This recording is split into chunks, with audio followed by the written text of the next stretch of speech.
Inside the Ashmolean Museum in Oxford sits a clay tablet that didn't create a myth. It created a 4,000-year accounting error that mainstream historians have been too embarrassed to correct. Etched into its pristine surface is the Sumerian King List, an ancient bureaucratic ledger recording a chronology so mathematically impossible that it documents 8 antediluvian or pre-flood kings who ruled for a combined total of 241,200 years. Let me know right now in the comments. Math or myth? The answer isn't in mythology, it's in a spreadsheet error that's been sitting in plain sight for 4,000 years. The physical artifact itself, known to archaeologists as the Weld-Blundell Prism, was excavated in 1922 from the scorched ruins of Larsa, deep in the deserts of modern-day Iraq. Dating back to roughly 1800 BCE, the prism is a triumph of ancient engineering. It bears incredibly precise microscopic cuneiform script that has survived for nearly 4 millennia, recording data with the cold, calculating efficiency of an ancient hard drive. The text begins with a definitive, chilling statement that sets the foundation for the entire mystery. After the kingship descended from heaven, the kingship was in Eridu.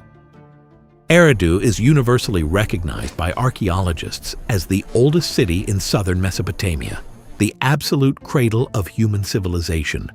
But from there, the historical record breaks down into staggering impossibilities. The very first king listed, Alulim, is recorded as ruling the city of Eridu for 28,800 years. His successor, the second king Alalgar, ruled for 36,000 years. By the time the text reaches the third king, Enmenlu-Ana of the city of Bad Tabira, the reign extends to an incomprehensible 43,200 years. Mainstream historians immediately classify these figures as pure fiction, arguing that early civilizations simply exaggerated the lifespans of their ancestors to make them appear godlike and superior. However, this dismissive approach completely ignores the actual mechanics of ancient Mesopotamian society. Stop looking at this as a biological impossibility and start looking at it as a forensic accounting error. These scribes were not poets or fantasy writers. They were state accountants.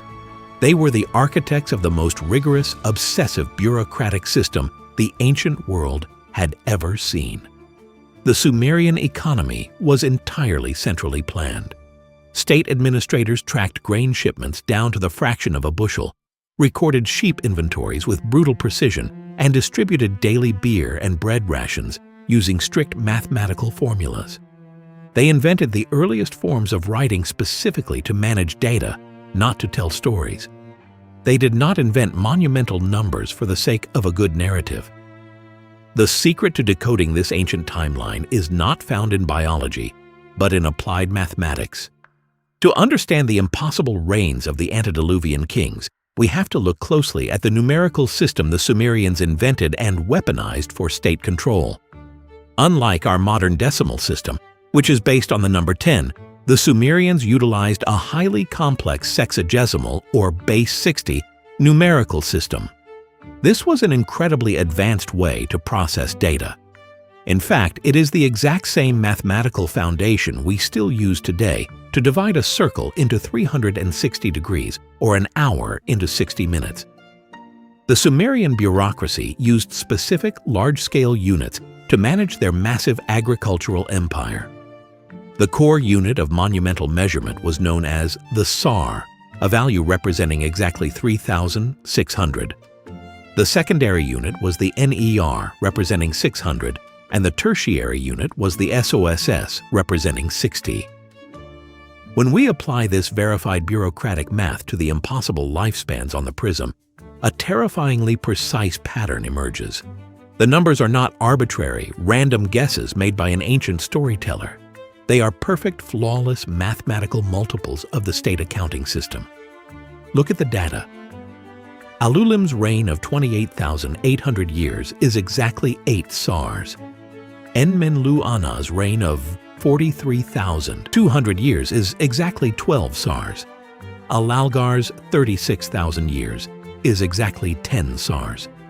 Every single number attached to the pre-flood kings is a highly structured symbolic figure generated by state scribes utilizing advanced administrative codes. Are we looking at a catastrophic translation error from an older base 10 civilization, or did the Sumerian bureaucracy possess a completely different understanding of deep time? Let me know your stance in the comments right now. This mathematical revelation leads us to a compelling academic hypothesis: systemic translation failure. Forensic linguistics suggest that the scribes of the later III period, who standardized this massive historical ledger, were likely working from much older, deteriorating source documents. Before the base 60 system became the absolute standard for every single transaction across the empire, earlier city-states often utilized more primitive local base 10 or decimal systems to record human lifespans and reigns. If those original lost texts recorded actual realistic human lifespans using a decimal system, a disastrous transcription error could have occurred during the translation process. Think about how a modern spreadsheet formula error can accidentally multiply a single digit into the millions today. When an ancient scribe transferred a realistic decimal number into the newly enforced base 60 bureaucratic system without properly adjusting the conversion formula, severe mathematical inflation was the result. A standard human lifespan suddenly skyrocketed exponentially on the ledger. The scribe inadvertently transformed a mortal king into an immortal figure on clay simply by processing his age through the wrong mathematical filter. It was not a grand mythological lie. It was a clerical error of monumental proportions. An error etched into stone and repeated as absolute truth for thousands of years by subsequent generations of scribes who dared not question the mathematics of the original documents. But the math is only the first layer of the deception. The real secret of the list was designed to control an entire civilization. We just proved the numbers are mathematically engineered, but that doesn't explain the intent behind the rest of the document.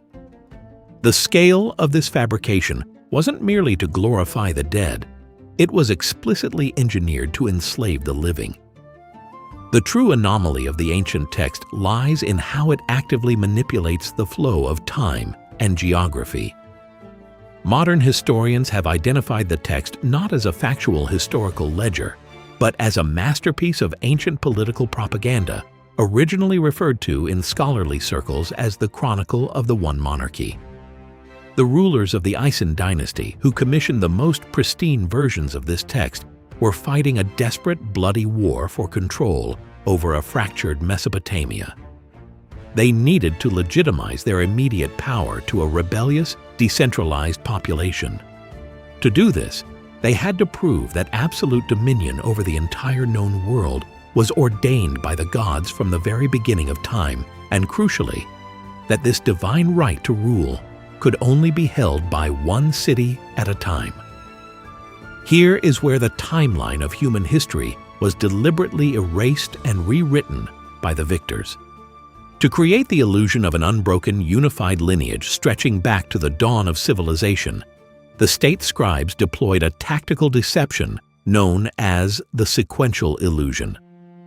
They gathered the historical records of regional, contemporaneous kings, rival warlords and monarchs who actually ruled neighboring city-states at the exact same time, and deliberately listed them sequentially. Imagine taking the kings of England, the kings of France, and the kings of Spain, who all ruled during the same century, and listing them one after another in a single timeline to claim they all ruled one massive, continuous global empire. By stacking overlapping dynasties end to end as if they ruled one after another, the Mesopotamian scribes artificially stretched the timeline by tens of thousands of years. They took a wide, complex web of simultaneous human development and hammered it into a single, incredibly long, fictional straight line. They invented an ancient, unified empire that never actually existed, purely to justify their total authoritarian control in the present day. At Ancient Chronicles HD, our mission is to strip away the assumptions of mainstream history and expose the raw, verifiable data beneath. If you want to continue uncovering the true architectural and chronological anomalies of our past, subscribe and join the investigation. Yet, even with the mathematics decoded and the political propaganda exposed, there is one massive, glaring anomaly in the text that we cannot easily explain away. The entire list, with all its impossible numbers and stacked dynasties, builds toward a single, catastrophic breaking point. After the reign of the 8th king, the meticulously carved cuneiform delivers a sentence that permanently altered human history. The text abruptly stops its grand accounting and states, "Then the flood swept over." This is the Great Deluge, the catastrophic reset button that divides the impossible, godlike reigns of the deep past from the sudden, realistic reigns of the post-flood kings. After the flood, the kingship is lowered from heaven a second time, starting in the city of Kish.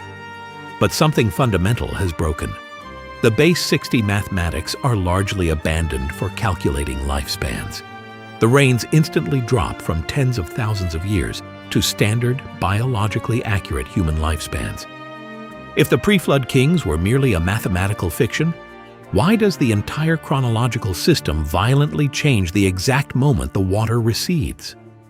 The geological scarring of a massive, civilization-ending deluge is not confined to this single clay prism in Oxford. It is echoed in the ground beneath our feet, recorded in deep ice cores, and burned into the sedimentary layers of the earth worldwide. We still cannot fully explain how a single localized flood could cause a mathematical reset across an entire civilization's historical record. But the geological data of a global catastrophe is hiding in plain sight. The Great Flood.